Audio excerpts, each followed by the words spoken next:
बिस्मिल्लाहिर्रहमानिर्रहीम। अस्सलातु वस्सलामु अलैका या सय्यदी या रसूलल्लाह व अला आलिका व अस्हाबिका व अहले बैतिका सय्यदी या खातमुन नबिय्यीन।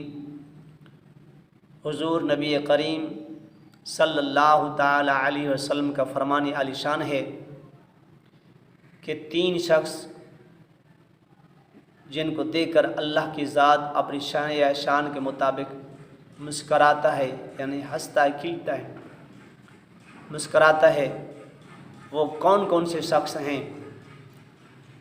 पहला वो शख्स कि रात को उठकर सारी दुनिया सो जाए, नरम बिस्तरा छोड़कर मुसल्ला बिछाकर अल्लाह के हुजूर खड़ा हो जाए, अल्लाह की याद में मगन हो, अल्लाह के ज़िक्र में मसरूफ़ हो, अल्लाह को मनाने के लिए बैठा है तो अल्लाह तबारक व ताला उसको देखकर मुस्कराता है।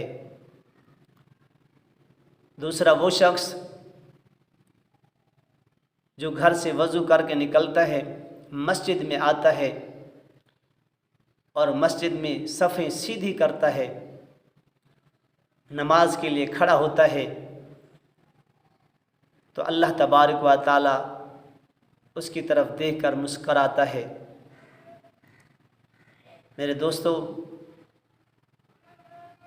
वो अपनी शाय शान के मुताबिक इन बंदों को देखकर अल्लाह पाक मुस्कराता है।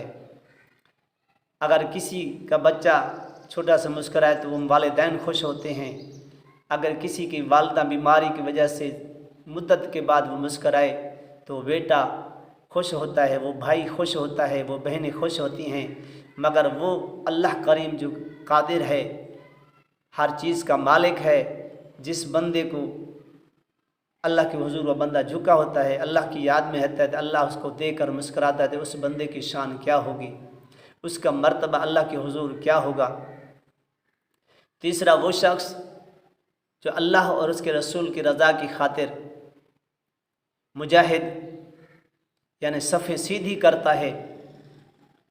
और काफिरों के लड़ने के लिए तैयार होता है, तो अल्लाह तबारक व ताला को अल्लाह की रज़ा की खातिर, अल्लाह के रसूल की रज़ा की खातिर, दीन की खातिर वो लड़ता है, वो मुजाहिद, अल्लाह तबारक व ताला उसको देखकर मुस्कराता है कि अल्लाह की तरफ, अल्लाह की रज़ा की खातिर, हुजूर नबी करीम सल्लल्लाहु अलैहि वसल्लम की रज़ा की खातिर लड़ता है तो अल्लाह तबारक व ताला उसको देखकर मुस्कराता है। तो आइए आज हम दीन की खातिर निकलें, आका करीम सल्लल्लाहु अलैहि वसल्लम की मोहब्बत दिल में रखें, जो हुजूर अलैहिस्सलातु वस्सलाम की ख़त्म नबूवत पर डाका डालते हैं, आका करीम की ख़त्म नबूवत के लिए जान कुर्बान करें, उनके सामने लड़ें और तैयार हुए कि आका की जो शान में गुस्ताखी करे, सर तो औलाद माल कुर्बान कर दें, मगर उस बदबख्त को दुनिया से उठाकर जहन्नम में डाल दें। जो अल्लाह